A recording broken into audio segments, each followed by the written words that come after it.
महर्षि मार्कंडेय जी ने कहा, हे पितामह, जो इस संसार में परम गोपनीय तत्व हो तथा मनुष्यों की सब प्रकार से रक्षा करने वाला हो और जो अब तक किसी दूसरे के सामने प्रकट न किया गया हो, ऐसा कोई उपाय कृपया मुझे बताइए। ब्रह्मा जी बोले, हे महर्षि, ऐसा उपाय तो देवी का पवित्र कवच ही है, जो परम गोपनीय तथा संपूर्ण प्राणियों का उपकार करने वाला है। हे महामुनि, उसको सुनो। दुर्गा जी के 9 रूप बतलाए गए हैं, जिन्हें नवदुर्गा कहते हैं। माता के पहले रूप का नाम शैलपुत्री है और दूसरी रूप मूर्ति का नाम ब्रह्मचारिणी है। तीसरी स्वरूप चंद्रघटा और चौथी मूर्ति कूष्मांडा है। पांचवी का नाम स्कंद माता है। माँ अम्बे के छठे रूप को कात्यायनी, सातवें को कालरात्रि और आठवें स्वरूप का नाम महागौरी है। देवी के नवम तथा अंतिम स्वरूप का नाम सिद्धदात्री है।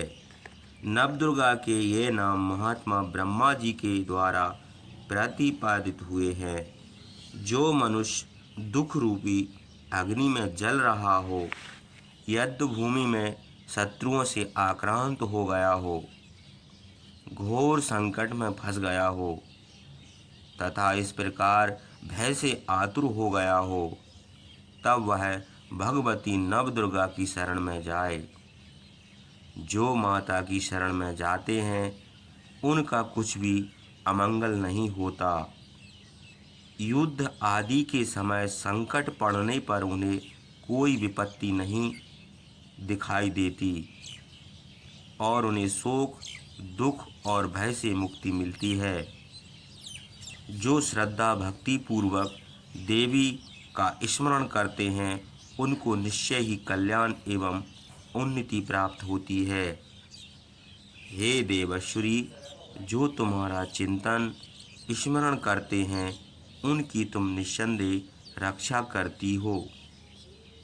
माँ चामुंडा प्रेत पर आरूढ़ होती है, वाराही भैंस पर सवारी करती है, ऐन्द्री हाथी पर, वैष्णवी गरुड़ पर आसन लगाए होती है, बैल पर महेश्वरी, कौमारी मोर पर, भगवान विष्णु की प्रिय लक्ष्मी कमल पर बैठी हाथ में कमल धारण किए है।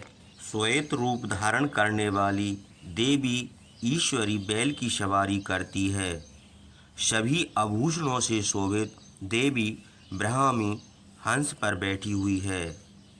इस प्रकार ये सभी माताएं सभी प्रकार की योग शक्तियों से संपन्न हैं।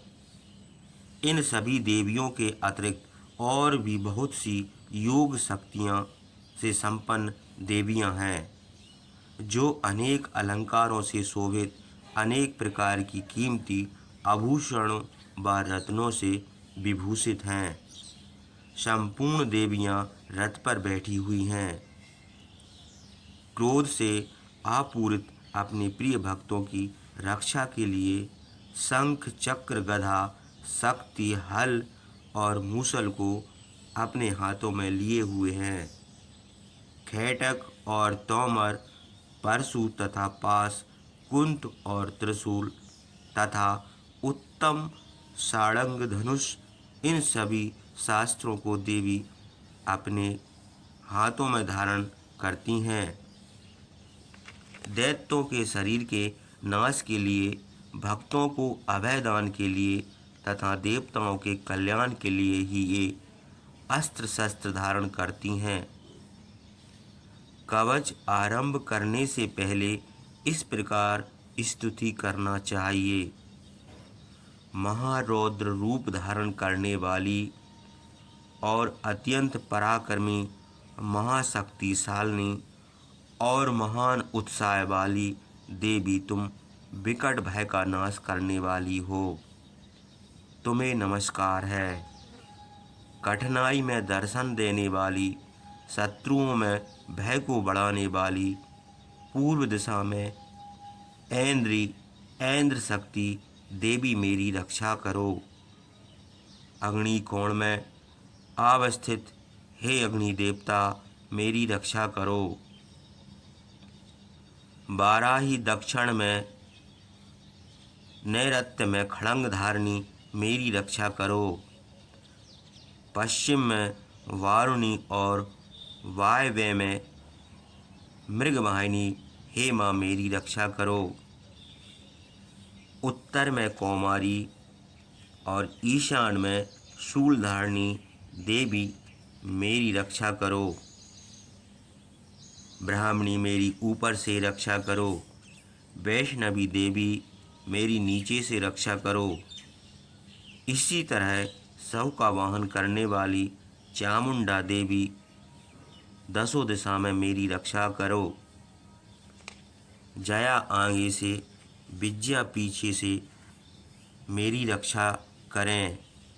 बाईं ओर से अजिता, दक्षिण में अपराजिता रक्षा करें। उद्धोतनी शिक्षा की उमा मेरे मस्तक पर विराजमान होकर रक्षा करें। ललाट में माला धारणी और यशुनी भौएं की रक्षा करें और नासिका की रक्षा यम घटा करें। शंखिनी भौएं के मध्य भाग की कानों में द्वारवासिनी देवी रक्षा करें। कालका कपोल की और श्रृंगकरी कर्ण मूल की रक्षा करें। नासिका में सुगंधा देवी और ऊपर के होंठ में चर्चिका रक्षा करें।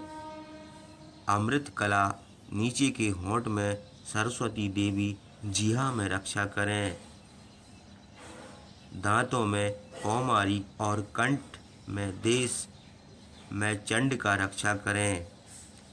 गले की घंटी की चित्र घंटा, तालुओं की महामाया, टोंडी की कामाक्षी, वाणी की शर्मंगला, गर्दन की भद्रकाली, रीढ़ मेरुदंड की धनुर्धरी रक्षा करें। कंठ के बाहरी भाग की नीलग्रीवा और नलिका की नलकुबरी, कंधों की खड़गनी, बाहुओं की वज्रधारिणी रक्षा करें। हाथों की दंडनी और अंगुलियों की अंबिका, नाखूनों की शूलेश्वरी, कुची कोक की कुलेश्वरी देवी रक्षा करें। दोनों स्तनों की महादेवी और शोक विनाशिनी देवी मन की, हृदय की ललिता देवी, उदर की शूलधारिणी रक्षा करें। नाभि की कामानी और गुदा की गुहेश्वरी देवी रक्षा करें। पूतना व कामिका लिंग की और महेशवाहिनी गुदा की रक्षा करें। भगवती कटभाग की और विंध्यावासिनी दोनों घुटनों की रक्षा करें। संपूर्ण कामनाओं को देने वाली महाबला देवी जंघों की रक्षा करें। दोनों घुटियों की नरसिंगी और पांवों के पृष्ठभाग की तेजस्वी देवी रक्षा करें। पैरों की अंगुलियों की श्री देवी, तलुओं की तलवासिनी रक्षा करें। नखों की दृष्ट कराली देवी, दाढ़ों के कारण भयंकर दर्शनी और केशों की ऊर्ध्व केशनी रक्षा करें। रोम छिद्र की कौवेरी, त्वचा की बागेश्वरी रक्षा करें। खून, चर्बी, मज्जा और मांस तथा हड्डी, मैदे की पार्वती, आंतों की कालरात्रि, चित्त की मुक्तेश्वरी रक्षा करें। मूलाधार पद्माकोश की पद्मावती, कफ की चूड़ामणि, नखों के तेज की ज्वालामुखी, शरीर के समस्त संधियों की अभेदा देवी रक्षा करें। ब्राह्मणी देवी, आप मेरे वीर्य की और छाया की छत्तीश्वरी रक्षा करें। मेरे अहंकार, मन और बुद्धि की धर्मधारिणी रक्षा करें। प्राण, अपान, व्यान, उदान और समान वायु की वज्रहस्ता रक्षा करें। भगवती कल्याण शोभाणा मेरे प्राणों की रक्षा करें। रस रूप गंध शब्द स्पर्श के विषयों में युगनी सत्व रजोगुण तमोगुण की नारायणी देवी रक्षा करें। आयु की रक्षा बाराही करें और वैष्णवी धर्म की रक्षा करें। यश और कीर्ति लक्ष्मी धन और विद्या की चक्रधारिणी रक्षा करें। इंद्राणी आप मेरे गोत्र की और चंड के आप मेरे पशुओं की रक्षा करें। महालक्ष्मी पुत्रों की और भैरवी पत्नी की रक्षा करें।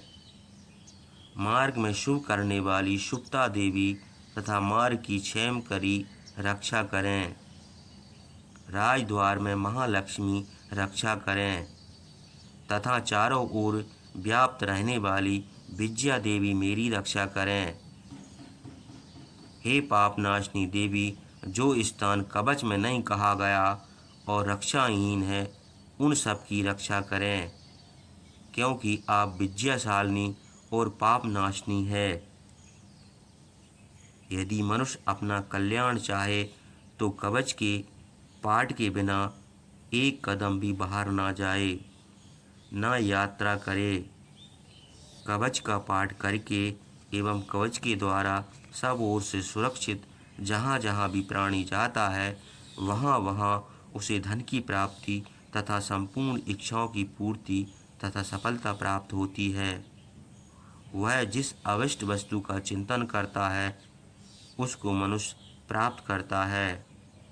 मनुष्य कवच के द्वारा पृथ्वी पर परम ऐश्वर्य को पाता है।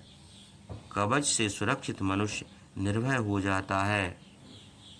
युद्ध में पराजय नहीं होती।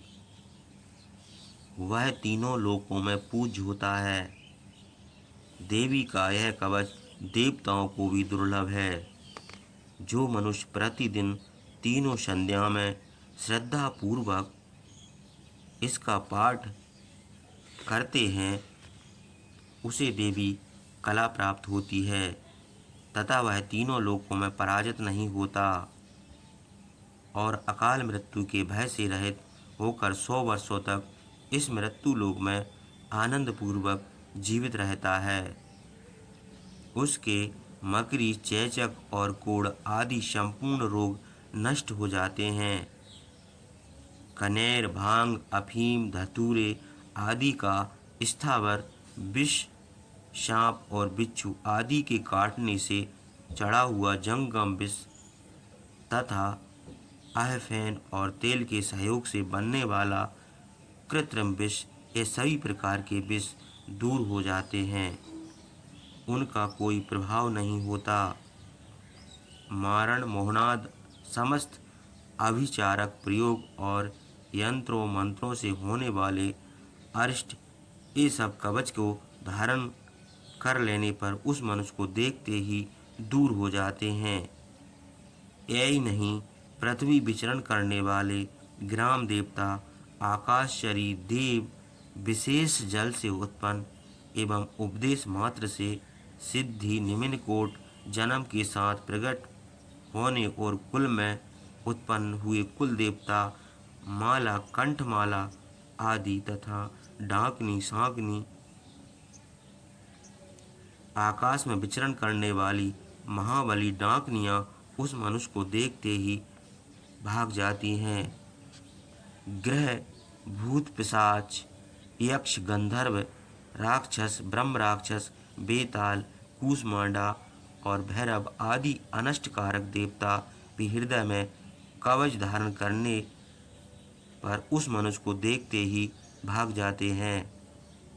कवचधारी पुरुष राजा से सम्मान व वृद्धि प्राप्त करता है और उसके तेज की वृद्धि होती है। जो कवच का पाठ करके फिर सप्तशती चंडी का पाठ करता है, उसकी यश और कीर्ति में वृद्धि होती है। इस प्रकार के मनुष्य की पृथ्वी की आयु उपरांत पौत्र पौत्र आदि वंश परंपरा बनी रहती है। महामाया की कृपा से वह उस नित्य परम पद को प्राप्त करता है जो देवताओं के लिए भी दुर्लभ है। वह परम दिव्य स्वरूप को प्राप्त करता है और कल्याणमयी शिवजी के साथ परमानंद का भागी होता